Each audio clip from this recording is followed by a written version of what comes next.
My name is Andrew Harris. At 42 years old, I had built my career at Vanguard Solutions in Chicago over the past 15 years. I was the senior account manager, with a portfolio that brought in over $10 million annually for the company. It wasn't just about the numbers, though, it was about relationships. Over the years, I'd cultivated trust with my clients, earned their respect, and built something I thought was mine. I remember the first time I walked into the headquarters of Vanguard, a small firm at the time. I had just left another job in corporate sales, burned out and hungry for a fresh start. The CEO, Everett Stanton, hired me right away. "We need someone who knows this market, who understands people," he said. And for the next decade, I did exactly that. In return, I received promotions, raises, and respect from my peers. My clients trusted me more than just as an account manager, but as someone who truly had their best interests at heart. I became a linchpin of the company. But things started to change when William Price, a sharp, ambitious man, joined as the new VP of sales. It started slow. William was brought in to revamp the sales department, make the company more competitive. His first move? A drastic restructuring of the team, including new younger hires with aggressive sales tactics. "We need hungry talent, not farmers," he said, referring to account managers like myself. He made it clear my old, trusted approach was no longer what the company needed. 3 months into his tenure, I noticed the first signs. My office was moved to a corner. I wasn't included in key meetings anymore, and emails that used to be directed to me were suddenly being sent to the new hires. The strangest part? My performance was still strong. My clients were happy, contracts were renewed, and my numbers had never been better. But it wasn't about the numbers anymore. William was making changes, and I was in his way. The phone call came one afternoon. I had just wrapped up a meeting with a major client, Travis Hendris, when William asked me to meet in his office. I sat down across from him, trying to read his expression. William slid a manila envelope across the table and looked me in the eye. "Andrew, you've been a great asset to the company, but we're heading in a new direction." I took a deep breath, knowing what was coming. "I understand," I said, feeling the weight of the years spent building this life slowly slip away. "You're a great salesman," William continued. "But we need more than that now. We need disruptor-hungry, ambitious people who are willing to take risks. I'm afraid you're just not the right fit for this next phase of Vanguard." The words stung, but I didn't let them show. I stood up, grabbed the envelope, and walked out of the office. For a moment, I couldn't even feel anger. All I could think was, this was it. The end of an era, but not the end of me. I packed my things into a cardboard box, family photos, my favorite coffee mug, a few client files.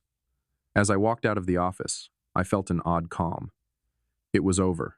But somehow, it wasn't the end of the story. It was a new beginning. Rebecca, my wife, was out of town visiting her sister in Denver when I got home. The house was quiet, the kind of quiet that felt different. I pulled out my phone. The texts had already started to come in. Travis, James, Peter, longtime clients of mine. They'd heard about the shakeup, and they were concerned. I set the phone aside. No need to answer them just yet. I had a plan. That night, I went over my options. It wasn't just about finding another job. I had spent years developing these relationships. These weren't just clients, they were people I had worked with, people I had helped, and people who trusted me. And I wasn't going to let that trust be taken away from me by a corporate decision that meant nothing to them. I went to bed that night with clarity, a sense of calm I hadn't felt in years. I wasn't going to fight. I wasn't going to beg. I was just going to make the calls I needed to make. The next morning, I started with the most important ones. I called Travis Hendris first, then James, then Peter. I didn't get into the details. I didn't argue. I simply told them I was no longer with Vanguard, but that I was still here to take care of their accounts. The reaction was unanimous. "What happened?" they all asked. "Who's handling our account now?" They had their answers, and they knew what to do. I wasn't going to rush. I knew that if I kept delivering on my promises, things would fall into place. By the end of the week, I had signed a few of my biggest clients on with me, starting a new chapter for myself. The offers had already started coming in from other companies, but I didn't want to make any hasty decisions. I wasn't interested in a quick fix. I wanted to rebuild my career on my own terms, the way I always had, based on relationships, trust, and respect. I knew I needed a fresh start, but first, I needed to understand the bigger picture. I reached out to my contacts in the industry, and what I discovered was eye-opening. It wasn't about me or my performance, William hadn't just wanted to restructure the company. He had been planning something far bigger. The acquisition of Vanguard by a larger firm, and I was just a casualty in that process. My termination had been part of a larger strategy to remove the old guard and transition the clients to the new corporate model. They needed to detach me from my clients in order to sell the company's client base as an asset to the buyer. I had been too successful for them to let me stay. The first week after I left Vanguard was an odd blend of freedom and uncertainty. I spent hours at my home office, reviewing files, catching up with old clients, and planning my next steps. Despite the unsettling nature of the circumstances, I couldn't shake the feeling of relief. For the first time in years, I wasn't chained to a corporate agenda or constantly at the beck and call of a boss who couldn't see what I was bringing to the table. Rebecca returned from Denver after a few days, and when she came through the door, I knew I had to tell her everything. "How was your trip?" I asked as casually as I could muster. "Good, but the kids are driving me crazy," she laughed, setting her bag down. "What's going on with you? You seem—" She paused, noticing my face. "Andrew? What happened?" I took a deep breath. I wasn't sure where to start, but I figured I had to lay it all out. I told her everything. The sudden restructuring, the firing, how I knew something wasn't right the moment Brian Ellsworth came on board, and how it all unfolded in just a matter of weeks. Rebecca sat down across from me, taking it all in. "So, they let you go. And now what? Are you going to sue them?" she asked, her voice laced with concern. I shook my head, trying to remain calm. "No, I'm not going to fight them in court. I'm not interested in their corporate games. I'm going to rebuild, and I'm going to do it the right way." Rebecca was silent for a moment before speaking again, more softly this time. "You know I've got your back, right? But if you really believe this is your chance to rebuild, I want you to promise me something." She leaned in slightly, her gaze steady. "Don't chase the same thing. Don't go back to the life you had. You've worked your whole life for them, and they treated you like this. I don't want to see you go back into that cycle." I nodded slowly. "I won't, Rebecca. I can't." The next morning I woke up early. There was no need for me to rush to the office anymore. No meetings to attend, no deadlines to meet. The first thing I did was reach for my phone. I needed to call the people who mattered the most, the ones I had worked with over the years, the ones who trusted me to handle their business. It wasn't just about money, it was about loyalty, and I knew they had to know the truth before rumors and speculation started to cloud the air. I dialed Travis Hendriss's number first. He picked up immediately. "Hey Travis, it's Andrew," I said, trying to sound as calm as I could. "Andrew." He responded quickly, sounding relieved. "Man, I've been meaning to call you. What's going on with the company? I got the news you left. Are you okay?" I exhaled. "Yeah, I'm fine, Travis. Honestly, better than ever. I just wanted you to hear it from me directly. I'm no longer with Vanguard.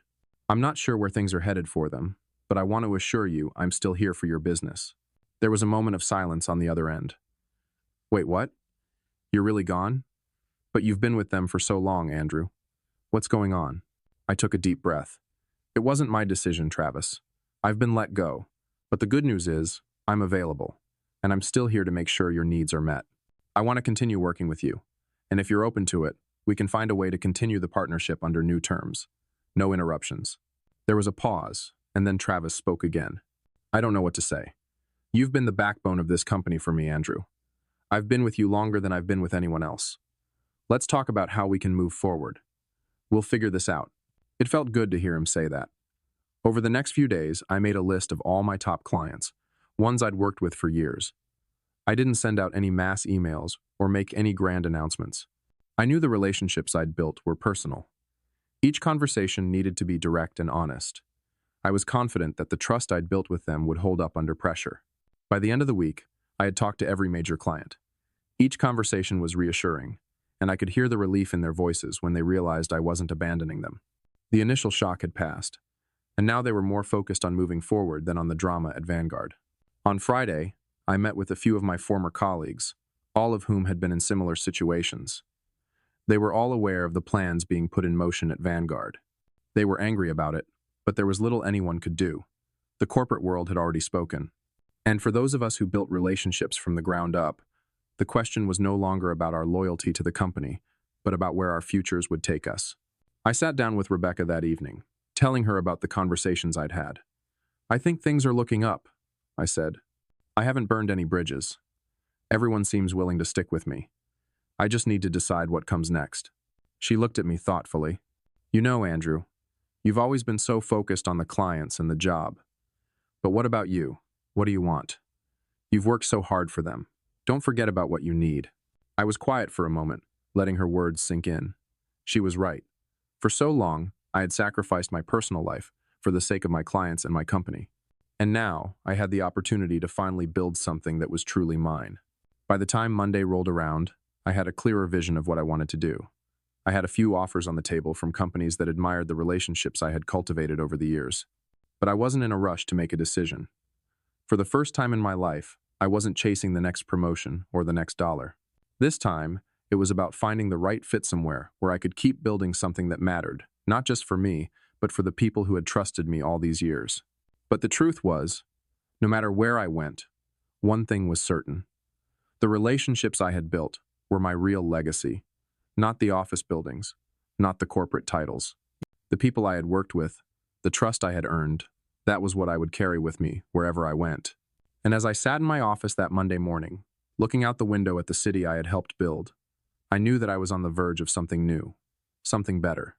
And this time, I was doing it on my own terms. The next few days passed in a whirlwind of meetings and phone calls.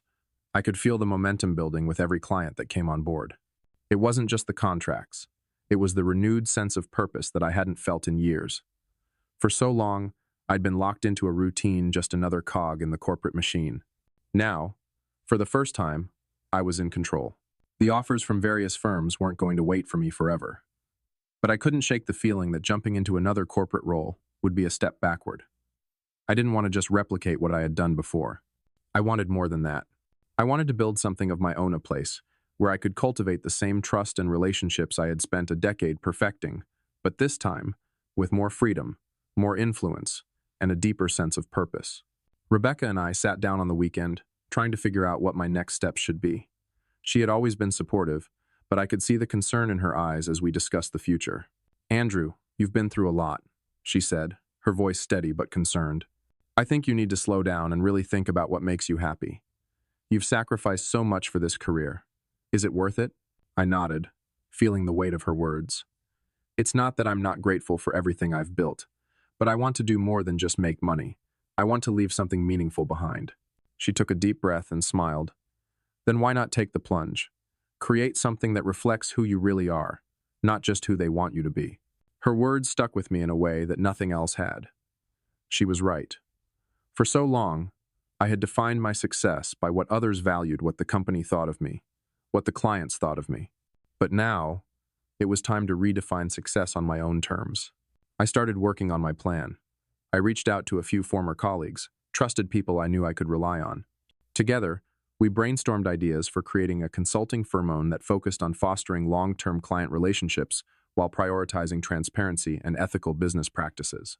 No more chasing after short-term gains, no more corporate red tape, just real, honest work. The response was overwhelming. Every conversation I had seemed to reaffirm that this was the right move.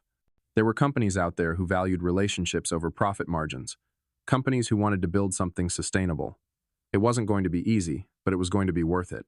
By the end of the week, I had secured the first few clients for my new venture. They were people I knew and respected, clients who had followed me through thick and thin. I felt a renewed sense of excitement, like a weight had been lifted off my shoulders. I wasn't just building a business. I was building a foundation of trust, a foundation that wasn't dependent on any one person or company. Rebecca was more supportive than ever, even helping me with the logistics. It was a strange feeling, setting out on a new adventure while also trying to balance family life. The kids were excited to have me home more, and it was refreshing to be there for dinner without rushing off to another business dinner. I hadn't realized how much I had been missing until now. The simple things, like spending an evening with my family, were becoming the new normal. One night, after the kids had gone to bed, I found myself sitting in the living room with Rebecca. She was working on some client files, and I was scrolling through emails on my laptop. It was quiet, peaceful. But something still felt off, like I was missing something. Then I realized what it was. I had never felt this uncertain about the future before. "Is everything okay?" Rebecca asked, noticing the shift in my demeanor. I paused and put the laptop down. "Yeah, I think I'm just a little overwhelmed. It's all moving so fast." She smiled and reached over, taking my hand. You've got this, Andrew. Just remember, you don't have to do it all alone. You're not in this for the wrong reasons anymore. You're doing it because it matters to you. I squeezed her hand, feeling the weight of her words. She was right. This was my chance to create something real. Something that reflected the kind of person I wanted to be, someone who valued relationships, integrity, and above all, trust. The next few weeks passed in a blur of meetings, phone calls, and business development. I was getting closer to finalizing the foundation of my new company. But even though the business side was falling into place, there was still one thing that lingered in the back of my mind. What would Brian think? He had been the one to fire me, the one who had orchestrated this entire corporate reshuffling. But more than that, he represented everything I was trying to escape. The transactional, bottom-line mentality that had poisoned the business world. He hadn't just seen me as a valuable asset. He had seen me as a cog in the machine, something disposable. But now, as I sat in my new office, working with clients who respected me for the work I'd done, not for my title, not for my numbers, but for my ability to connect and build trust, I realized that the only thing that mattered was what I thought of myself. I wasn't angry with Brian anymore. In fact, I felt sorry for him. He didn't understand what he had thrown away. But that was his problem, not mine. The door had closed on that chapter of my life, and I wasn't going back. As my new venture continued to grow, so did my confidence. With every success, I became more convinced that I had made the right decision. I was doing things my way, building something real. My clients were no longer just business transactions. They were partners, collaborators, people I genuinely cared about. It wasn't long before the phone calls started coming in. Other businesses had heard about the changes at my company, and they wanted in. They wanted to work with me, not because of some corporate alliance or fancy marketing campaign, but because they trusted me. They trusted my integrity, my ability to deliver, and my commitment to building lasting relationships. One afternoon, as I sat in a meeting with a potential client, I received a text from Travis Hendris. He had been one of my longest-standing clients, and we had built a strong bond over the years. His message was simple, but it carried a weight that made my heart race. "Let's talk about next year's contract," the text read. "We're sticking with you, no matter what." I smiled. It was more than just a contract. It was a reaffirmation of everything I had worked for. And in that moment, I realized that I had finally come full circle. I wasn't just surviving, I was thriving. I had left the toxic world of corporate transactions behind, and I had built something that truly mattered, not just for me, but for the people who had trusted me along the way. As the weeks went by, my new venture began to take off. The small consulting firm I had started with a few trusted colleagues was quickly growing, and I could feel the momentum shifting in my favor. Clients were returning, and the industry was buzzing with the news that I had moved to Grantley. Each new contract was a victory not just for me, but for everything I believed in: trust, long-term relationships, and ethical business practices. I was doing things my way, and it was working. Still, there was a lingering doubt. It wasn't about the work. It was about my past. I hadn't heard from Brian since that fateful day when he slid the termination papers across the conference table. I didn't know if I was waiting for an apology or just closure. But every time my phone buzzed with a call or message, I couldn't help but wonder if it would be him. One afternoon, my phone rang, and I saw the name Brian Ellsworth flash on the screen. My stomach churned, but I picked it up, steeling myself for whatever he had to say. "Hey, Darren." Brian's voice was smooth, but there was an edge to it that made me immediately wary. "I heard about your new gig. It's impressive, I got to admit. You've done well." I didn't respond right away. Was this him trying to make amends, or was he just trying to gauge how well I was doing? "Listen, I've been thinking a lot about what happened," Brian continued, his tone now more serious. "I wanted to reach out and have a real conversation. You and we've been through a lot together. Maybe it's time we put the past behind us and talk about how we can move forward." I took a deep breath, trying to process what he was saying. The last time we'd spoken, it felt like he had betrayed everything we had built together. The decision he made had been cold and calculated, and it had cost me everything. But the opportunity to have a genuine conversation, to confront him face to face, felt like something I needed to do not for him, but for myself. "You want to meet?" I asked, keeping my voice steady. There was a pause on the other end of the line. "Yeah," Brian replied. "I think we owe it to each other." The next day, I drove downtown to meet Brian at a small cafe. The kind of place that was quiet, with soft jazz playing in the background and the smell of fresh pastries in the air. It was the kind of setting where you could have a conversation without interruptions, where the stakes felt personal rather than professional. I arrived first, securing a corner table. I ordered coffee and waited, my mind racing. I had a lot of questions, but I wasn't sure how to phrase them. Was I angry? Yes. But I also needed to understand what had driven him to make the decision he did. Was it simply a corporate move, or had I been nothing more than a pawn in a much bigger game? When Brian walked in, he looked different. His usual tailored suits and perfectly groomed hair were still there, but something about his expression seemed more vulnerable. He sat down across from me, offering a tight smile. "Thanks for meeting me, Darren," he began. "I know things ended badly, but I've been thinking about it a lot. About you. About the choices I made." I didn't answer immediately. I let the silence linger, forcing him to continue. "I made a mistake," Brian said, his voice a little softer now. "I put the company above everything else, including you. And I was wrong. You didn't deserve that." I leaned forward, looking him in the eye. "You took away everything I built, Brian. Everything I had worked for. And for what? A corporate restructuring? To line someone else's pockets?" He looked down, as if ashamed. "I never wanted to hurt you. I thought I was doing what was best for the company, but I failed to see the bigger picture. I failed to see what made you valuable, the relationships you had built, the trust you'd earned. I didn't get it then, but I do now." The anger I had felt over the past few months began to dissipate. It wasn't forgiveness. It was more like acceptance. I didn't need an apology from him. I didn't need him to understand what he had done. What mattered now was that I understood that I was in control of my own future. "I've moved on," I said, my voice calm but firm. "I don't need you to apologize, Brian. What you did, it wasn't just a mistake. It was a lesson, and I've learned it." Brian nodded slowly, acknowledging what I had said. "I can't undo what I did, but I can try to make things right. I don't expect anything from you, Darren. I just wanted you to know that I regret how things went down." "That's good to hear," I said. "But this conversation? It ends here. I'm not looking back anymore, and I don't need to be tied to that company to prove my worth." Brian sat quietly, processing my words. It was clear that he understood the finality of the situation. As I left the cafe, I felt lighter. There was no bitterness, no lingering regret. I had faced my past head-on, and in doing so, I had freed myself from it. The conversation with Brian had given me the closure I didn't even know I needed. It wasn't about forgiveness. It was about understanding that I was no longer defined by my past. Over the next few months, my business continued to grow. My client list expanded, and I found myself in a rhythm I had never experienced before. I wasn't just working hard for the sake of survival anymore. I was working for something deeper, something that reflected my values and my vision for the future. Rebecca and I celebrated our 20th wedding anniversary that fall. As we sat on the porch of our new home, sipping wine and watching the sunset, I realized how far I had come. I wasn't just rebuilding my career. I was rebuilding my life. "Remember when we used to talk about this?" Rebecca said, her voice warm. "The life we wanted to have, we finally made it." I smiled, looking at her. "Yeah, we did. And it's only going to get better from here."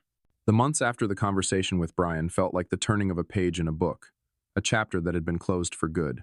I had found a new sense of clarity, a direction I had long sought but had never truly embraced. The pressure that had weighed on me for years was finally lifting, and for the first time in a long while, I felt in control. At Grantley & Co., things were moving fast. My team was growing, and the company's vision was becoming clearer by the day. I wasn't just another cog in the machine anymore. I was leading a movement, charting a course that valued relationships over profit margins, people over transactions. But even as things flourished, I couldn't shake the feeling that there was more to be done, more to prove, not to anyone else, but to myself. That's why when Travis Hendris called again, this time with more urgency in his voice, I didn't hesitate to take the call. "Hey, Darren," Travis began, his voice strained. "I need your help. Things aren't going well with Lockhart, and I think they're trying to push me out. I don't know what to do, but I trust you. Can you help me navigate this?" I hadn't heard from Travis in weeks, and hearing the desperation in his voice made something inside me snap. This was what I had built my career. On trust, loyalty, relationships that spanned beyond business hours, beyond deals. Travis wasn't just a client. He was someone I had fought for in the early years, someone who had believed in me when no one else did. "I'll be there," I said without hesitation. "We'll figure this out together." I met Travis the next morning at his office. The building was sleek, modern, a far cry from the small company where we had first crossed paths. But beneath the polished exterior, I could see the stress in his eyes, the worry lines that had deepened over the last few months. "Talk to me," I said, sitting down across from him. He exhaled, his fingers tapping nervously on the desk. "Lockhart's restructuring. They're bringing in new blood, new leadership, and they want to cut costs, starting with me. They say they need someone younger, someone more in tune with the new direction."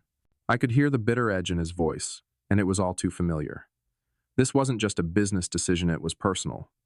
I knew exactly what he was feeling. It wasn't about losing a job. It was about losing everything you had built, your years of hard work reduced to nothing in the name of corporate growth. "That's not going to happen," I said firmly, leaning forward. "You've built this company. They can't just throw you out." "But they can," Travis replied, his tone defeated. "They're already replacing me with a new VP, and they've already started making cuts. It's a done deal." I could see the defeat in his eyes, but I wasn't going to let it go down like that. I had been through this before. I knew how to fight back. "We'll fight it. And you're not doing it alone. Let me help."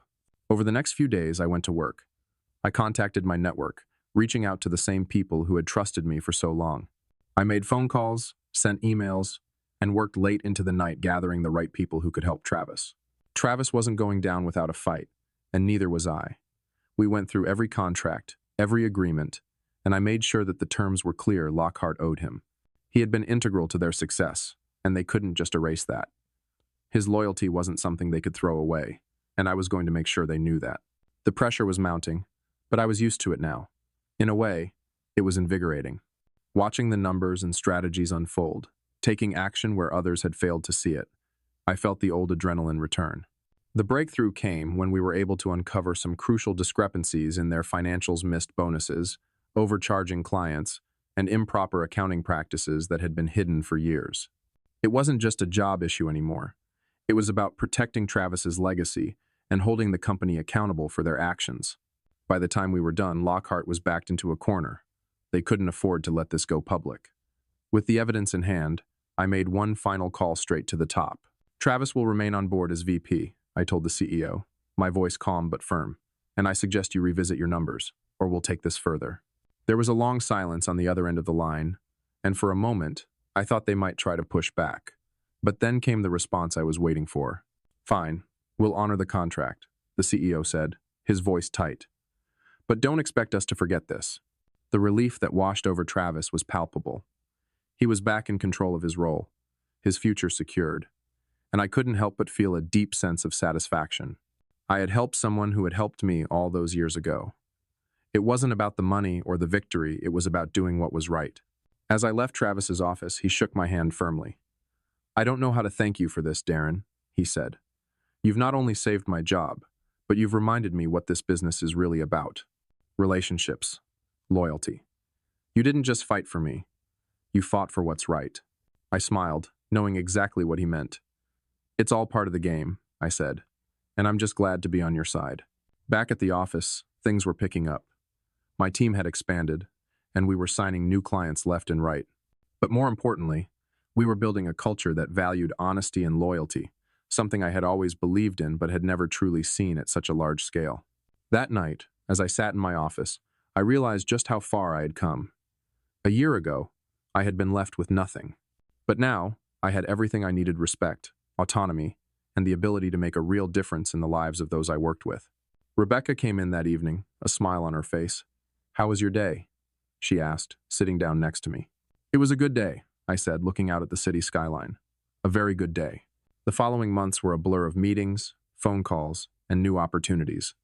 But it wasn't the business or the deals that mattered most. It was the relationships, the real connections that were the true measure of my success. Grantley & Co. was flourishing under my leadership. The team had gelled in ways I hadn't expected.